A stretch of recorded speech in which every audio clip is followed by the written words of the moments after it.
Dieu, les frères et les sœurs. Hein. Vous attendez ce jour? Ben,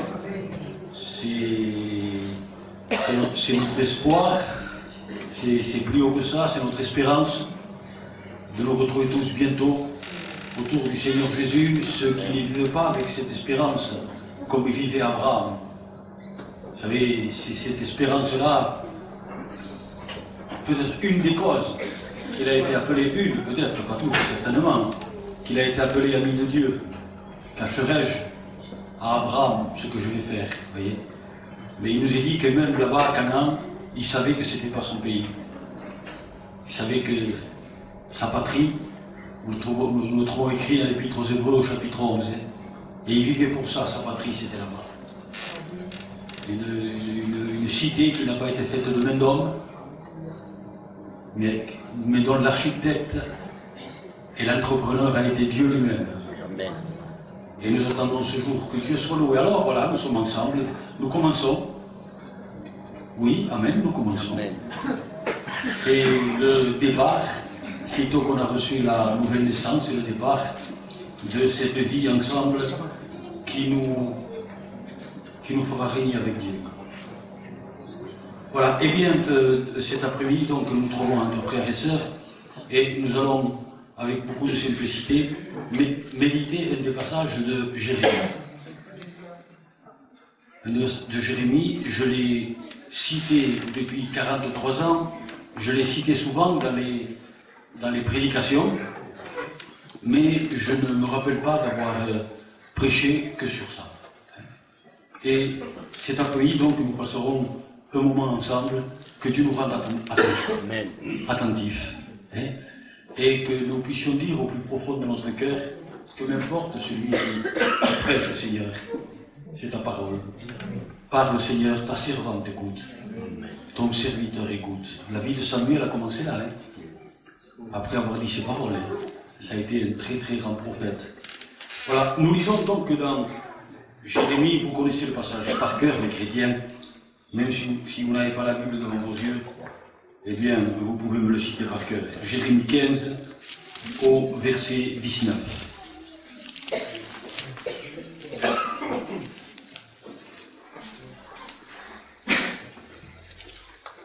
Voilà, nous lisons. Jérémie 15, verset 19. Je dis bien, si vous n'avez pas la Bible, ça ne fait rien, vous pouvez me le citer. C'est pourquoi, ainsi parle l'Éternel. Si tu te rattaches à moi, je te répondrai et tu te tiendras devant moi. Si tu sépares ce qui est précieux de ce qui est vil, tu seras comme ma bouche. C'est un passage très haut, hein. Très très très haut, comme tous. Hein. Mais c'est un passage très haut. Nous les relisons, vous remarquerez qu'il y a à chaque fois une condition. Il y a le si. Et beaucoup, vous savez, le si le laissent de côté. Veulent rentrer dans ces bénédictions en laissant le si de côté, mais c'est la condition. C'est le conditionnel. Hein. Alors, nous le relisons. C'est pourquoi, ainsi parle l'Éternel. Si tu te rattaches à moi, je te répondrai et tu te tiendras devant moi. Si tu sépares ce qui est précieux de ce qui est vil, tu seras comme ma bouche. Seigneur, tes enfants nous sommes réunis autour de ta parole. Oui, autour de ta parole. Seigneur, et comme Seigneur, tu es monté sur cette montagne, Seigneur, tu t'es assis, tu as ouvert la bouche, tu as enseigné le peuple, tu as enseigné tes disciples. Seigneur, par ta divine parole, encore ici, tu nous parles. Nous te glorifions, Seigneur, avec une grande simplicité. Viens et me parle. Oui, Roi de gloire, Seigneur de la vie, Dieu tout-puissant, nous voulons t'aimer et te servir. Dans le nom glorieux de Jésus. Amen. Que Dieu soit loué. Donc, hier soir, nous parlions pour l'évangélisation aux inconvertis, mais qui nous fait du bien nous aussi aux chrétiens. Hein. Nous parlions de Daniel, qui a été un homme de Dieu admirable.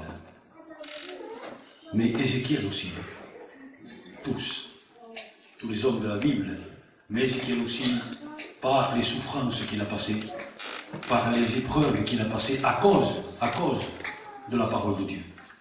Il va dire à un moment, je me tais, c'est fini, je ne veux plus parler, je suis persécuté, on m'assassine, on me tue parce que je parle, mais je ne veux pas. Je ne veux pas, j'ai ce feu dans les os. Que Dieu soit loué. Donc, voilà comment commence ce passage, que Dieu me parle, que Dieu nous parle, que Dieu soit glorifié. Donc, c'est pourquoi, dit l'Éternel, si tu te rattaches à moi, c'est le premier mot, si tu te rattaches à moi, la volonté de Dieu, c'est qu'on se rattache à lui. Si vous méditez le livre de Deutéronome, vous verrez combien de fois il y a ce mot attaché, rattaché à Dieu, attaché, rattaché à Dieu. Mais le mot attaché veut dire ce qu'il veut dire. Hein. C'est quelqu'un qui est lié à quelque chose quand il est attaché. Si vous m'attachez à un arbre, je ne pourrais pas être ailleurs. Hein. Je serais à table, je serais attaché. Et c'est exactement ce que veut dire la parole de Dieu. Si tu te rattaches à moi, et il dira, si tu te rattaches à moi, nous le verrons après, il dit, si tu te rattaches à moi, si, je te répondrai.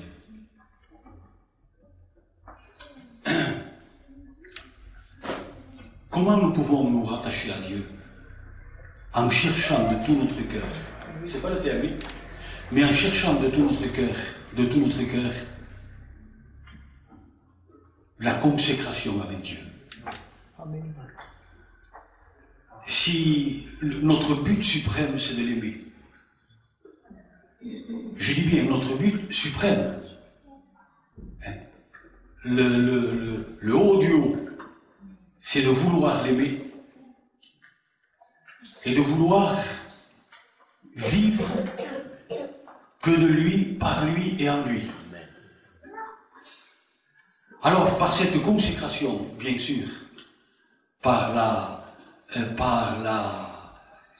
consécration de la communion avec lui, de nous mettre à part pour le rechercher. Il y a une parole qui m'a toujours pas choqué, mais elle m'a ébranlé. Quand il est dit, et souvent je dis aux églises, quand vous trouverez le mot parce que, arrêtez-vous, c'est le pourquoi du comment. Il nous est dit que le fils de Salomon, Roboam, fils qui est mal. Et il nous est dit pourquoi? Parce qu'il ne disposa pas son cœur à rechercher Dieu.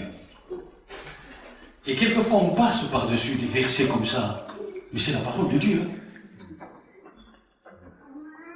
Si Roboam, fils de Salomon, petit-fils de David, a fait le mal, et c'est bien marqué comme ça, hein, fit le mal.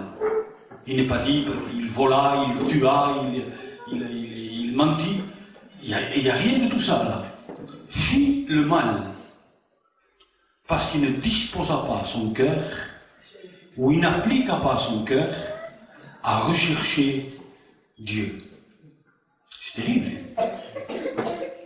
Mais tout ça a été écrit pour notre enseignement à nous, pour notre instruction.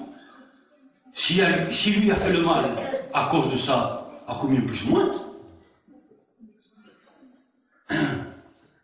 Car n'oublions pas qu'il était couvert par la bénédiction de David, c'était le petit-fils de David. Mais c'est bien spécifié, fit le mal. Parce qu'il n'appliqua pas son cœur à rechercher Dieu. Dieu nous appelle à la communion. Dieu nous appelle à à nous consacrer, à être seul avec lui. On s'entretient ensemble, on partage ensemble, hein? Que Dieu soit loué. N'oublions pas une chose, que nous avons parlé du petit-fils de David, Roboam. Maintenant, perdons quelques secondes pour parler du petit-fils du célèbre Abraham. Eh bien, Abraham, il n'appliquait pas son cœur à rechercher Dieu. Et sa vie a été vraiment mouvementée. 20 ans, disons, de presque d'épreuve. Et il nous est dit, n'oublions pas, qu'un jour, une vingtaine d'années après, un jour, il s'est rencontré avec Dieu tout seul. Et Dieu nous appelle à nous rencontrer avec lui tout seul. C'est pour ça que dit Jésus, enferme-toi. Il n'est pas dit enfermez-vous. Enferme-toi dans ta chambre. Amen. Ferme la porte. Il n'y a pas de moment plus sincère et plus vrai que quand on est seul. Je demande pardon à Dieu. Vous, certainement pas. Mais j'ai peur, quand je suis avec les autres, de rechercher ce qu'il faut dire dans la prière. Mais pas quand je suis seul. Je suis vrai avec lui. C'est comme quand on dit à quelqu'un, David, rends grâce. Il est obligé. Il se lève et rend grâce. Il faut bien qu'il dise quelque chose. Puis quelqu'un dit allô, il faut bien qu'il dise quelque chose à Dieu. Il prie, bien sûr, pas de problème. Et je prie, pas de problème. Mais quand on est seul avec lui. Et Jacob, là, le petit-fils d'Abraham, il nous dit qu'il se trouvait tout seul dans ce gué de Jacob. Tout seul. Et là, il a lutté avec Dieu toute la nuit. Il est resté là seul avec Dieu. Il nous appelle à ça, le Seigneur. Alléluia. Il nous appelle à cet appel avec lui. Que Dieu... Attention, il faut se réunir avec les frères pour prier. Ah, c'est très important aussi. Mais que cela ne casse pas et ne coupe pas et ne sépare pas ma vie seule avec Dieu. Ma rencontre tout seul avec Dieu.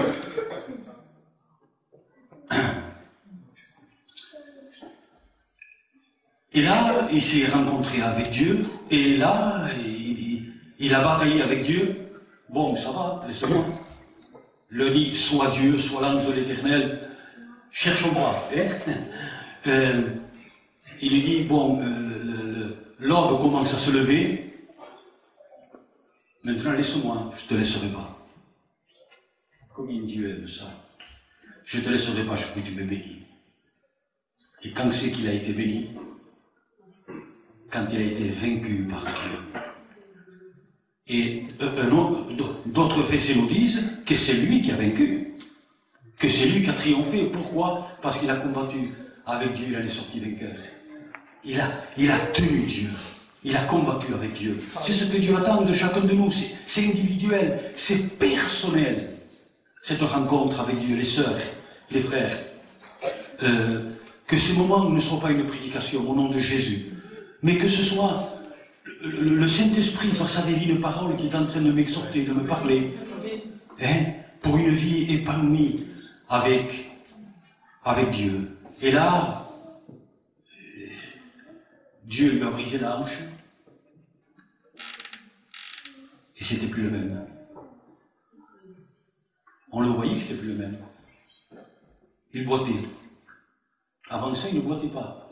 Mais là, on a vu qu'il avait une rencontre avec Dieu. Je voulais certainement donner ces témoignages, il y en a d'autres, mais ceux-là sont précis. Quelqu'un qui se rencontre avec Dieu, qui a part avec Dieu, réellement, comme l'a eu Jacob, ça se voyait parce qu'il boitait. Eh bien, ça se voit sur lui. Il y a quelque chose qui se dégage de lui. Un jour, l'après-midi, je me reposais dans ma caravane à Mont-de-Marsan, à cette époque-là, j'étais dans ma caravane.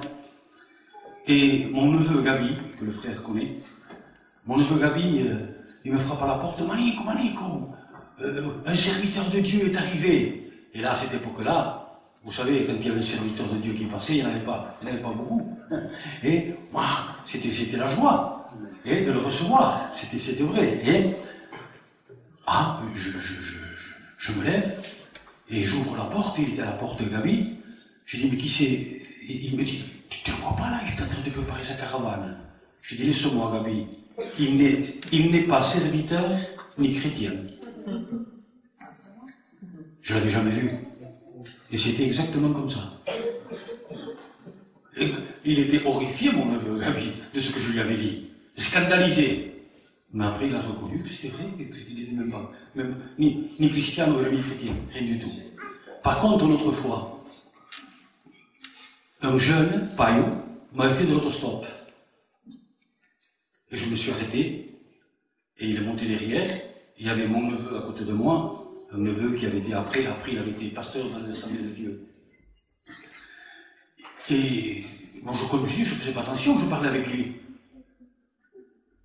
Et d'un seul coup, par le rétroviseur, j'ai vu ses yeux, son visage. Digo Pierrot, en espagnol, parce qu'ils ne comprennent pas l'autre. Et un cristiano. C'est un chrétien. Ah.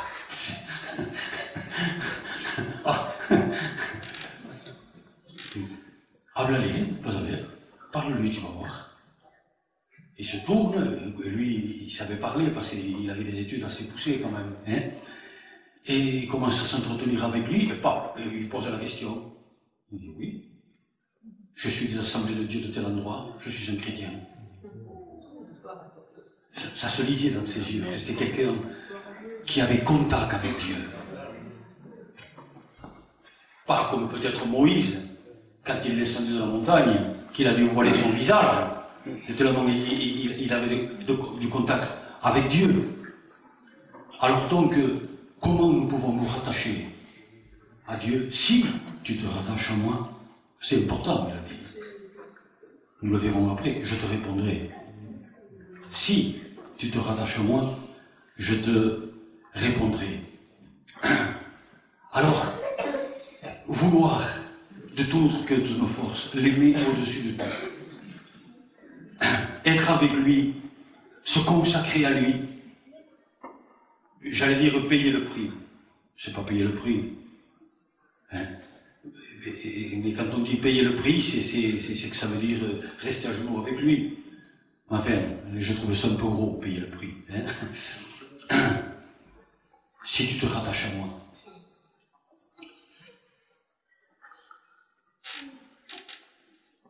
Qu'est-ce qu'il est dit? Quand Dieu a formé Adam, quand il a formé, il a vu qu'il n'y avait pas de compagne pour Adam. Et il ne voulait pas une guenon. Alors, le Seigneur l'a endormi et il lui a porté une homesse. Ça veut dire ça, hein? Ish, ça veut dire homme, et la femme, Isha. Hein? Homme, homesse. Hein? Alors, qui a porté. Alors là, il a ouvert les grands yeux. Certainement, mon âme, il a dû la trouver belle. Voilà, os de mes os, chair de ma chair. Pam, et Dieu parle. Dieu parle. C'est pourquoi il dit, je crois que c'est Genèse 2, verset 20 et quelques. C'est pourquoi, dit Dieu, l'homme quittera son père et sa mère et s'attachera à sa femme, et ils feront qu'un. Ils ne feront qu'une seule chair. Ça veut dire ça avec Dieu, se rattacher avec Dieu. Vous savez qu'il est présenté souvent, que ce soit Jésus, que ce soit Dieu le Père, comme un époux. Surtout Jésus, hein, comme un époux. C'est pourquoi l'homme quittera son père et sa mère, s'attachera à sa femme, et les deux ne feront qu'un. Et si nous lisons dans la première épître aux Corinthiens, au chapitre 6 et au verset 17, nous allons trouver exactement cela. Mais celui qui s'attache au Seigneur est un seul esprit avec lui. C'est la parole de Dieu. Celui qui s'attache au Seigneur est un seul esprit avec lui. Un seul. Alors, Dieu m'exhorte cet après-midi et Dieu nous pousse cet après-midi à nous attacher à lui. Alléluia. Que ce soit notre but. Je dis bien attaché à lui. Attaché. Et les deux deviendront qu'un. Dieu et son enfant. Nous venons de le lire, un seul passage, n'est-ce pas, aux Corinthiens. Sœurs, faites vos efforts. Appliquez-vous à rechercher Dieu pour être attaché à lui. Pour être un seul avec lui. Ça n'est pas assez. Mais c'est la parole de Dieu qui le déclare et qui le dit. Alors il dit, alors je te répondrai combien j'ai besoin que quand je crie à Dieu. Quand je prie Dieu, pourquoi que ce soit qu'il me réponde. C'est pas vrai, les sœurs? C'est notre but, qu'il nous réponde. Il y a un très beau cantique en espagnol qui dit « Háblame, Seigneur ». Vous le connaissez? Il est très beau, hein? Ça doit être quelqu'un qui a dû glisser la pente, parce qu'il dit, il dit à un moment donné « Seigneur, rompe por favor este silencio ». Il dit « Seigneur, coupe ce silence, parle-moi maintenant. S'il te plaît, por favor, Seigneur, parle-moi, Seigneur. Háblame, Seigneur, parle-moi. » C'est quelqu'un qui avait perdu un peu pied, contact, et là il était assoiffé de Dieu. Casse ce silence. S'il te plaît, Seigneur, si tu dois me punir, dans le cantique, si tu dois me châtier, Seigneur, châtie-moi, mais casse ce silence, Seigneur. Réponds-moi, Seigneur. Et ça ne nous est pas arrivé. Seigneur, réponds-moi. Ça vous est jamais arrivé? Ah, moi aussi. Ah, je vous promets qu'en moi aussi. Peut-être je suis moins aimé, mais à moi aussi. À moi aussi, Seigneur, que c'est beau quand il me répond. Quel bonheur, quelle tranquillité, quelle stabilité, quelle confiance quand il nous répond. Alléluia. Quelle joie. On se couche par terre. Tant pis, ça matelas ni rien. Il me répond, Dieu. Il m'a répondu, c'est vrai, mais tout est là. Mais sinon je suis seul. Si tu te rattaches à moi, la Bible nous dit que nous faisons qu'un avec lui. Si on se rattache à lui, il dit alors, je te répondrai. Alléluia. Pourquoi il me parle cet après-midi, Dieu? Et il m'a parlé dans la journée comme ça. Mais c'est parce qu'il m'aime. Pourquoi il me parle? C'est parce qu'il nous aime. Parce qu'il veut qu'on soit un avec lui. Et s'attacher à Dieu, c'est être un avec lui. Celui qui se rattache au Seigneur, en Corinthiens 6, verset 17, est un seul esprit. Un, pas deux, un seul. Avec lui. Et le malheur des églises, quand je parle des églises, c'est des chrétiens et des chrétiennes, depuis 2000 ans, c'est que les chrétiens ne font pas ce qu'il faut et ne s'appliquent pas à être rattachés à Dieu. Et pourtant, ils veulent que Dieu leur réponde. Si c'est le conditionnel, tu t'attaches à moi, c'est Dieu qui parle là. Je te répondrai. C'est le oui et amen, c'est le sceau de Dieu, c'est concret, c'est vrai, c'est parole de Dieu. Je te répondrai, Seigneur, quand on crie à lui, quelques secondes de plus, quand on dit Seigneur, moi je sais quelquefois que j'écris à Dieu, j'ai pas honte de le dire, et les larmes ont tombé. Répondez-moi, Seigneur, réponds-moi. Réponds-moi, Seigneur. Je ne me rendais peut-être pas compte que je plaisais à Dieu en disant ça. Mais je ne pensais pas ça. Je voulais qu'une chose, que Dieu me réponde. Hein? Il y en a qui roulent les mécaniques parce qu'ils sont chrétiens et ils ne savent pas si Dieu leur a jamais répondu. Roule les mécaniques si Dieu te répond. Amen. Et je veux te dire une chose, et quand Dieu te répond, tu ne roules plus les mécaniques, tu baisses la terre. Merci, merci mon Dieu. Tu m'as répondu, mon Seigneur et mon Dieu. C'est ça que je veux. Je crie à lui pour mes enfants, je crie à lui pour ceci, je crie à lui pour cela.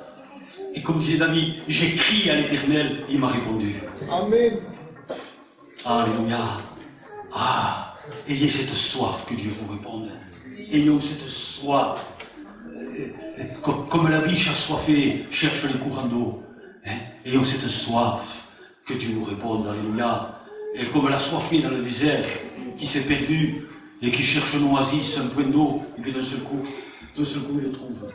Quel bonheur pour lui, il avait déjà la gorge, il n'avait plus de salive, la langue épaisse comme ça, qui ne pouvait pratiquement plus respirer. Une chose comptait pour lui, une, non pas trouver un lingot d'or, ça m'aurait embarrassé, ça lui aurait fait du poids, de l'eau. Dieu, nous crions à toi, accorde-nous cette soif. Nous sommes là devant lui, on le prie maintenant même. Hein? Alléluia, accorde-nous cette soif, Seigneur, que c'est glorieux quand tu nous réponds. Alléluia. Bien sûr qu'il y en a des passages, et vous les chercherez. Comme ça vous fera davantage de force. Hein? Que Dieu soit loué. Donc, une chose est certaine, si tu te rattaches à moi, je te répondrai. Et ensuite, nous passons un moment. Bon, un verset de plus pour rattacher. Bon. Tu me le cherches, Gab. C'est au chapitre 4 de Deutéronome, hein, pendant que je parlerai un peu. Deutéronome chapitre 4, où Dieu nous montre la différence qu'il y a entre ceux qui se rattachent à Dieu et ceux qui ne se rattachent pas. Le frère pasteur va nous le lire. Donc, entre ceux qui se rattachent à lui, chapitre 4 et verset 3, et ceux qui ne se rattachent pas, Dieu lui-même en parle. Ce sera le dernier verset, chapitre 4 de Deutéronome 3. Oui, vas-y. Tu lis le 3 et le 4, oui. Vos yeux ont vu ce que l'Éternel a fait à l'occasion de Baal-Péor. L'Éternel, ton Dieu, a détruit du milieu de toi tous ceux qui étaient allés après Baal. Et vous, qui êtes attachés à l'Éternel, votre Dieu, vous êtes aujourd'hui tous vivants. Voilà. Là, il a répondu sans qu'on l'appelle, parce qu'attaché à lui. Vous avez vu tout ce que j'ai détruit, mais vous, parce que vous êtes attachés à moi. Il n'en manque pas un seul. Et vous, parce que vous êtes avec moi, ta petite famille ne manquera pas. Vous avez compris? Seigneur, que c'est beau quand tu réponds, mon Seigneur et mon Dieu. Alléluia. Amen, mon Seigneur et mon Dieu. Si tu te rattaches à moi. Et nous continuons un petit peu. C'est pourquoi ainsi parle l'Éternel, si tu te rattaches à moi, je te répondrai. Et deuxièmement, tu te tiendras devant moi. C'est un corbeau, vous savez. Je te ferai tenir, ça veut dire, je te ferai tenir devant moi. Parce que tu t'es attaché à moi. Élie, qui était un homme qui a vécu que pour Dieu, ce prophète. Je dis bien que pour Dieu. On ne lui connaît pas une autre chose que sa vie avec Dieu. Que sa vie avec Dieu.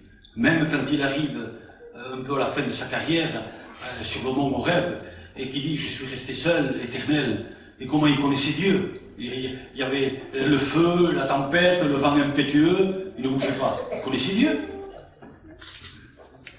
Et puis il y avait un murmure doux et léger, il savait que c'était Dieu. Comment il connaissait Dieu? Mais qu'est-ce qu'il dit de lui dans la véritable traduction? Je suis Élie qui me tienne devant Dieu. Tout ange Gabriel qu'il était, c'est pas n'importe qui, hein, celui-là non plus, c'est un ange. Eh bien, il apparaît à Zacharie, qui va être le père de Jean-Baptiste, et il lui dit, tu vas avoir un enfant, quand je le reconnaîtrai que je vais avoir un enfant. Il était pourreau, vieux, il était vieux, et il lui dit, nous ne disons pas tout ce qu'il lui a dit, mais l'ange Gabriel dit, je suis Gabriel, je me tiens devant Dieu. C'est pas n'importe quoi. Même pour un ange, c'est pas n'importe quoi. Se tenir devant Dieu, qu'est-ce que c'est tout le restant? C'est du bidon. C'est de la frime, tout le restant. Tout le restant ne vaut rien. Tu te tiendras devant moi. Se tenir devant le Dieu éternel, créateur de l'univers. Tu te tiendras devant moi. Alléluia. Qu'est-ce qu'il nous est dit? Il y a trois personnages qui apparaissent à Abraham. Il les fait manger, Abraham, et après ils s'en vont et il les suit. Et puis, tous partent, il n'en reste qu'un. Et qu'est-ce qu'il nous est dit? Abraham se tient devant Dieu. Cacherai-je Abraham? C'est là. Cacherai-je Abraham ce que je vais faire? C'est là encore, Seigneur. S'il en manque 5, Dieu répond. D'accord, Abraham. Seigneur, s'il en manque encore 5, d'accord, Abraham, je ne détruirai pas.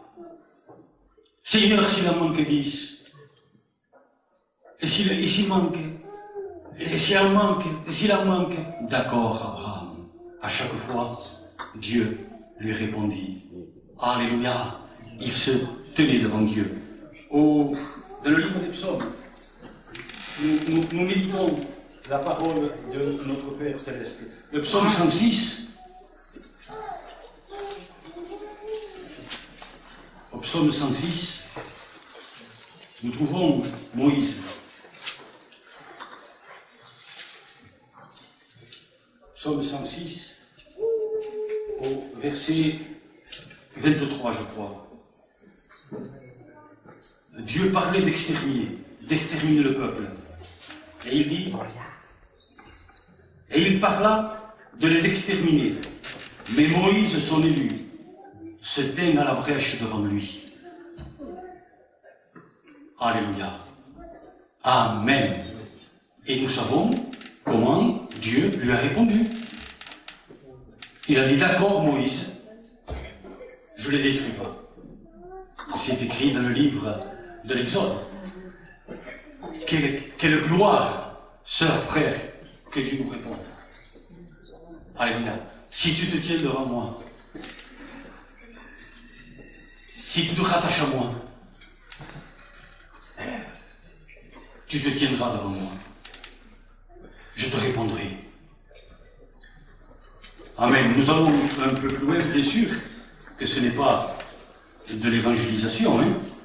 Nous passons le moment ensemble pour ressortir avec quelque chose de plus. Avec quelque chose donc de plus. Ensuite, nous allons voir une des dernières choses de ce passage glorieux. Il dit, C'est pourquoi, ainsi parle l'Éternel, si tu te rattaches à moi, je te répondrai et tu te tiendras devant moi. Je te répondrai et tu te tiendras devant moi. Si, nous trouvons encore le si. Si tu sépares ce qui est précieux de ce qui est vil, tu seras comme ma bouche. Seigneur Jésus. J'ai peur que quand on lit des passages pareils, on le prenne pour une prédication. Et quand on le prend pour une prédication, on a passé un bon moment, on sort dehors, c'est fini. Mais non, c'est Dieu qui est en train de me parler. Ce n'est pas comme ça qu'on doit le prendre. Ça, c'est la foi d'un religieux. Mais la véritable foi, Seigneur, tu es en train de me parler. Donc, si je m'attache à toi, mon Seigneur, je me tiendrai devant toi, tu me répondras. Et là, il dit, maintenant il dit, si tu sépares ce qui est précieux de ce qui est vil, tu seras comme ma bouche. Frère, disons à Dieu, Seigneur, fais-moi comprendre de telles choses, c'est trop. C'est Dieu qui parle. Et Dieu ne ment jamais. Il ne peut pas mentir. Il dit, tu seras comme ma bouche. Si tu sépares ce qui est vil de ce qui est précieux. Vous avez vu l'escalade. Tout commence par être rattaché à Dieu. Et ensuite, tout le restant devient possible. Voyez? Alors, je ne sais pas si vous avez compris. Celui qui n'a pas compris, qui me le disait. On a encore 5 ou 10 minutes quand même. Et là, hein?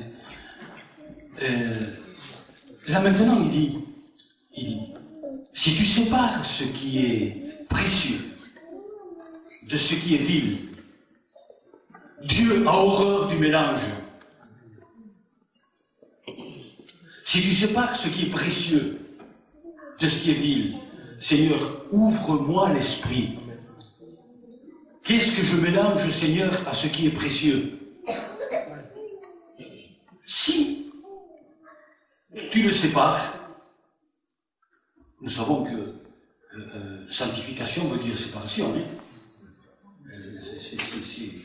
On peut le traduire, on peut le traduire comme ça, on peut le traduire bizarrement, mais ça veut dire aussi séparation. Si tu sépares, il y a le si.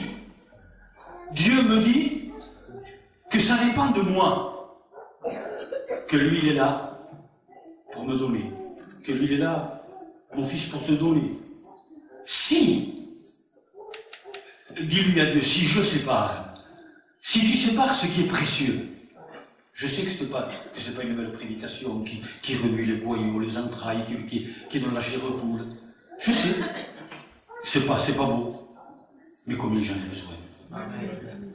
C'est ce que j'ai besoin.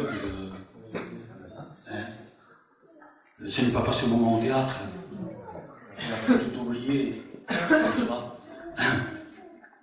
Dieu me parle à moi, Dieu te parle à toi, ma sœur. Si tu sépares ce qui est vil de ce qui est précieux,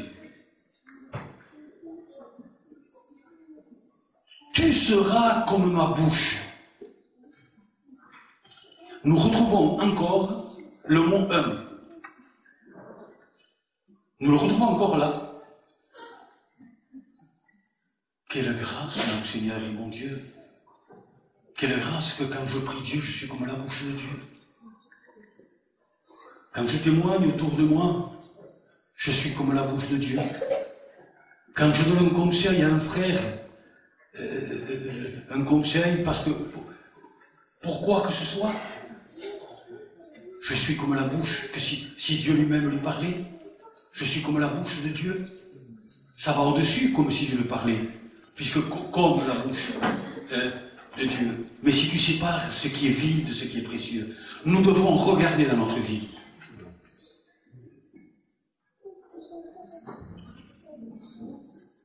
Qu'est-ce qu'il y a dans notre vie qui est vil, que je garde? Vil, ça veut dire... comment on pourrait interpréter ça pour que tout le monde comprenne? Vas-y, vas-y. Hein? Pardon? Oui, bon. C'est pour que tout le monde comprenne. Oui, ce qui est un peu sale, quoi, si vous voulez. Allez. Nous sommes un peuple, il faut qu'on comprenne. Moi, personnellement, moi, hein. Personnellement, moi. Regardons. On peut donner quelques exemples. Qu'est-ce qu'il y a de précieux dans ma vie? Qu'est-ce qu'il y a de précieux dans ta vie? Le Seigneur t'a lavé dans son sang. Il t'a donné son esprit. Si c'est précieux. Le Saint-Esprit habite en toi. T'es devenu le temple de Dieu. Et doute pas de cela. Hein. Tu es la maison de Dieu. Et la maison de Dieu, nous dit l'Épître aux Corinthiens, est sainte. Et ce temple-là est saint. Ça veut dire exempt de tout. N'est-ce pas? C'est précieux. Christ lui-même habite en moi, l'espérance de la gloire. Est-ce que ce n'est pas le sommet du précieux? Il ne faut pas que je m'aide avec. Comme avait fait le père d'Ézéchias. Dans le temple, il mettait des choses qui étaient viles. Pourtant, c'était un temple bâti de main d'homme. Pas celui-là. Pas celui-là. C'est un temple bâti par Jésus-Christ. Il a dit, je bâtirai mon église. Je bâtirai. C'est bâti par lui. L'église est bâtie par Jésus. Il n'y a aucun homme qui a bâti cela. C'est le temple de Dieu bâti par Jésus-Christ. Alléluia. Alors donc, lavé dans le sang de Jésus, purifié, sanctifié, ce sang glorieux, le Saint-Esprit en nous, Jésus venant habiter dans nos cœurs. Ne doutez pas de ça. Et dans le temple du Saint-Esprit, je dois regarder dans ma vie si je n'ai pas mélangé ça avec autre chose. La moindre hypocrisie, c'est un mélange, c'est vil. Jésus a dit, ils auront leur part avec les hypocrites. La moindre fraude dans tout ce qui n'est pas absolument vrai.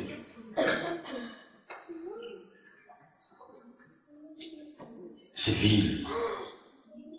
Et mélange ça avec le temple de Dieu. Montrer un visage à nos frères et au cœur à la voix de nôtre. C'est vil. C'est vil. Le temple de Dieu est limpide comme l'eau qui coule de la montagne. Il est transparent. Avoir une méchanceté entre sœurs, garder quelque chose, même entre frères, entre sœurs, peu importe, l'Église, c'est vil, c'est-à-dire c'est mélangé. C'est un mélange. Les gars, s'il te plaît. Alors, excuse-moi, c'est le rôle du pasteur, mais enfin, tant pis. Moi, je me suis du pasteur. Prends 2 Corinthiens 6, verset 14. Ça, c'est le Nouveau Testament qu'on va lire maintenant, hein. Et puis, vers la fin même du Nouveau Testament. Donc, mélanger des choses viles. Si tu sépares, ce qui est précieux, nous l'avons dit, ce qui est précieux. Et encore, nous sommes courts. Ce qui est précieux de ce qui est vil. Tu seras comme ma bouche. Dieu me dit la vérité. Dieu ne me trompera pas. Dieu ne va pas frauder avec moi. Il me dit la vérité, tout simplement. Tu seras comme ma bouche. Ce mélange. Le mari qui est méchant avec sa femme, c'est vil. La femme qui n'est pas soumise à son mari, c'est vil. Et tout ce qui peut être vil, on doit s'en séparer. Au nom de Jésus, Je veux être comme la bouche de Dieu pour être attaché à lui, pour me tenir devant lui, pour qu'il me réponde. Si tu sépares ce qui est vide de ce qui est précieux, il y a la moindre chose, entre sœurs, entre frères, demandez pardon à Dieu et réparer, au nom de Jésus. Séparer ce qui est vide de ce qui est précieux. Un jour, et après, il nous dira, dans le Nouveau Testament, vers la fin du Nouveau Testament, de la séparation, justement. J'avais fait quelque chose qui n'était pas bien. J'avais fait quelque chose qui n'était pas bien par rapport à ma femme. Allez, nous riez. Oui, voilà, j'ai fait quelque chose qui n'était pas bien, et elle a reçu quelques coups, quoi. Alors il y a...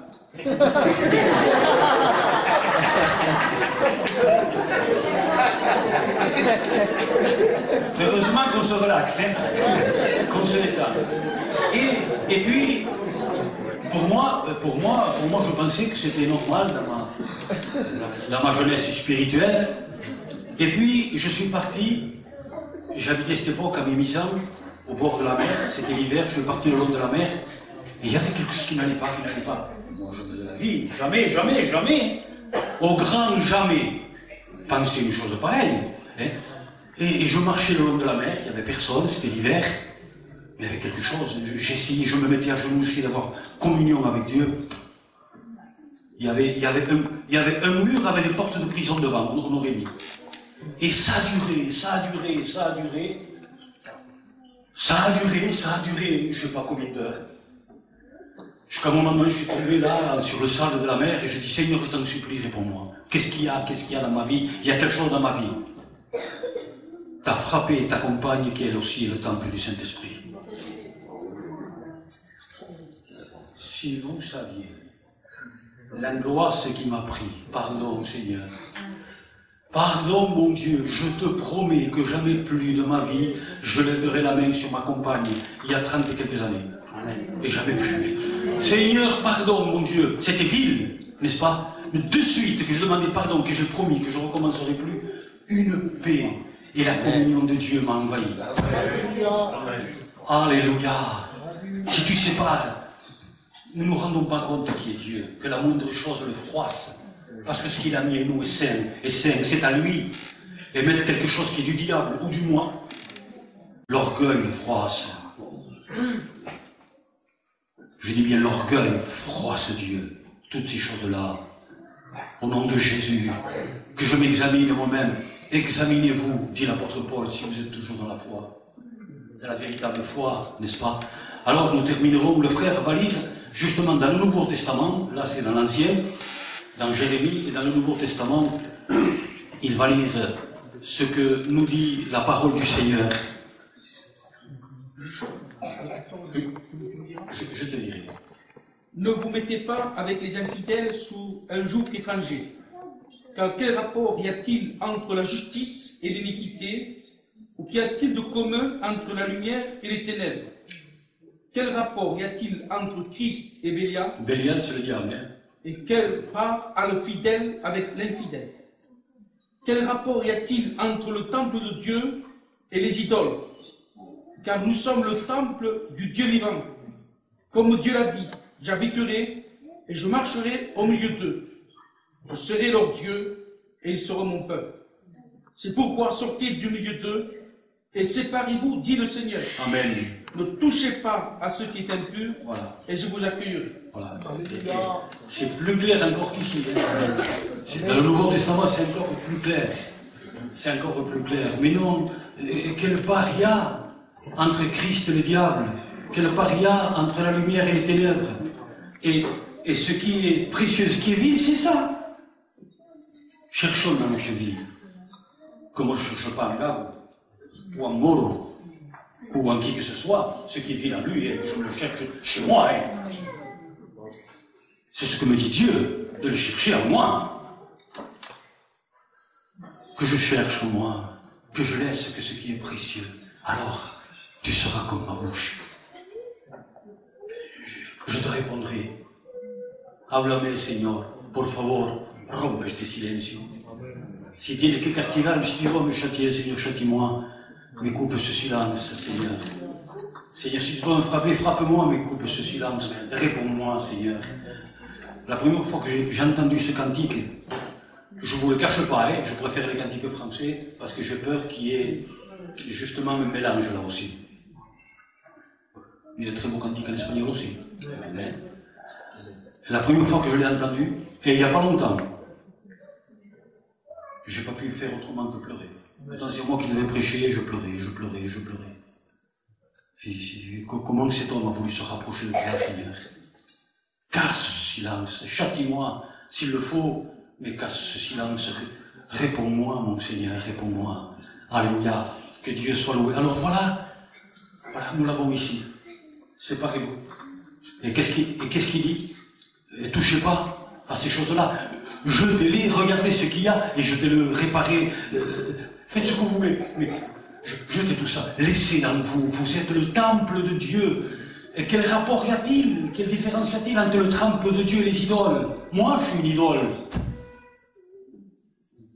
Et je peux me battre avec... Et c'est ce qui est vil, c'est moi. Alors, au nom du Seigneur Jésus, si nous avons une église comme ça, quand nous allons ouvrir la bouche pour prier, comment les inconvertis vont se convertir,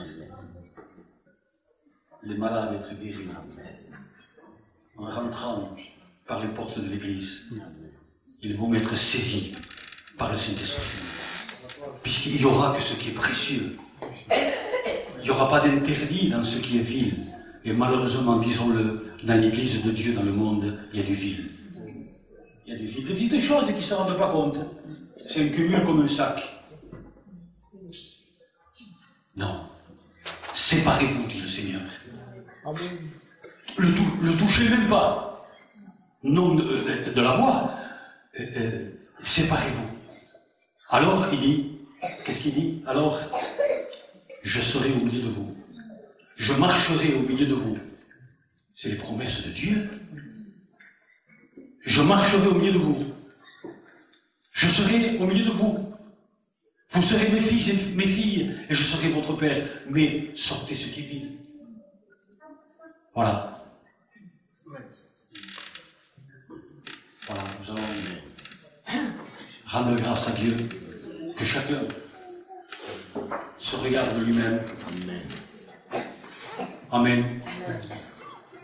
Et que, c'est pas seulement ici, car nous allons rentrer chez nous. Quand nous allons rentrer, quand nous allons arriver chez nous, si j'ai un moment de consécration avec Dieu, Seigneur, montre-moi, mon Dieu. Parce que je me prends toujours au-dessus des autres. Mais montre-moi, moi, Seigneur, ce qui est vil. Amen. Je ne veux pas le mélanger avec le temple de Dieu, avec le Saint-Esprit qui habite en moi, avec Jésus-Christ qui habite en moi. Seigneur, Seigneur, je veux que tu me répondes. Je veux me tenir devant toi.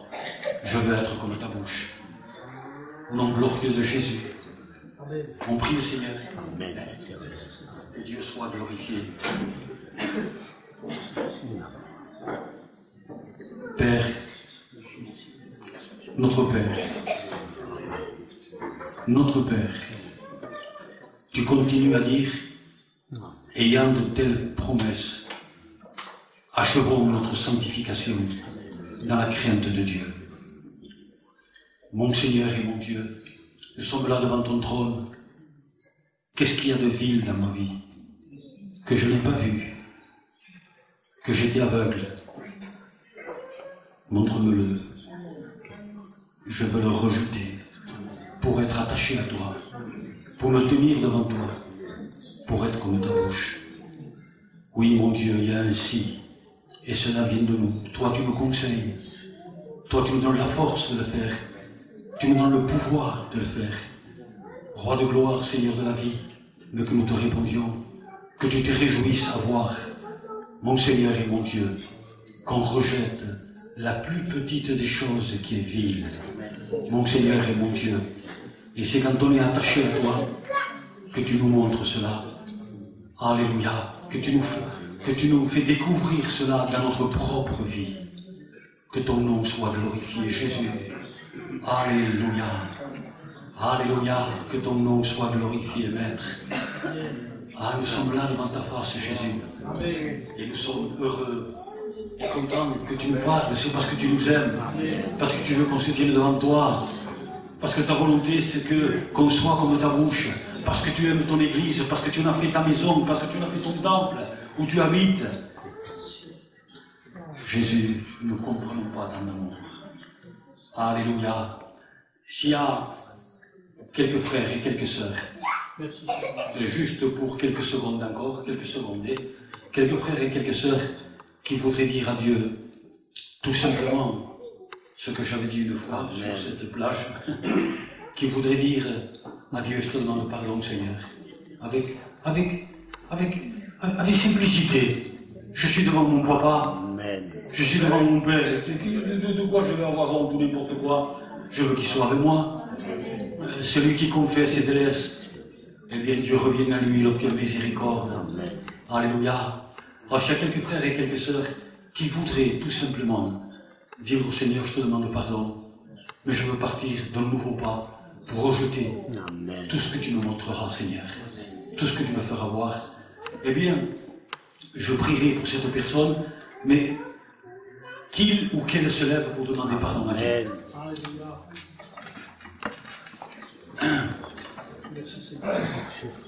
Ça regarde chacun. Ça regarde personne au monde. Si tout est précieux en moi, tout, eh bien, je serais bête de me lever. Mais si je sais qu'il y a quelque chose qui n'est pas vrai dans ma vie, qui n'est pas pur, qui est vil, quoi que ce soit, la moindre bricole, quoi que ce soit, je ne vais pas mélanger ça avec le temple de Dieu, avec Jésus qui vit en moi. Je ne veux pas. Je refuse, diable. Je refuse. Je ne veux pas mélanger avec mon Seigneur. Avec mon Seigneur qui est pur à l'infini. Alléluia. Quoi que ce soit. Seigneur, regarde ceux qui se sont levés. Ensemble, nous te demandons pardon. Amen. Pardon, Seigneur. Que le sang de Jésus, le sang, ce sang glorieux, qui m'a délivré, qui m'a racheté, qui m'a purifié, qui m'a sanctifié, encore une fois, lave tout ça, mon Seigneur. Alléluia. Et maintenant, Seigneur, avec ton aide, avec ta puissance, avec ta force, mon Seigneur et mon Dieu, nous voulons nous tenir devant toi. Nous voulons mettre comme ta bouche. Nous voulons que tu nous répondes. C'est ça, nous voulons que tu nous répondes, Seigneur. Oui, mon Seigneur et mon Dieu. Alors, Seigneur, avec ton aide, Seigneur, tu nous montres, Seigneur, dans les heures, dans les jours même qui suivent, ce qui est vil pour le rejeter, pour le détruire, pour le brûler, le jeter dans les torrents de Cédron. Mon Seigneur et mon Dieu, gloire à toi. Merci pour ces moments que tu nous donnes, les frères. Merci de nous aimer. Merci de nous apprécier. Merci, mon Seigneur et mon Dieu, que ton nom soit glorifié. Que ton nom soit glorifié. Que ton nom soit glorifié.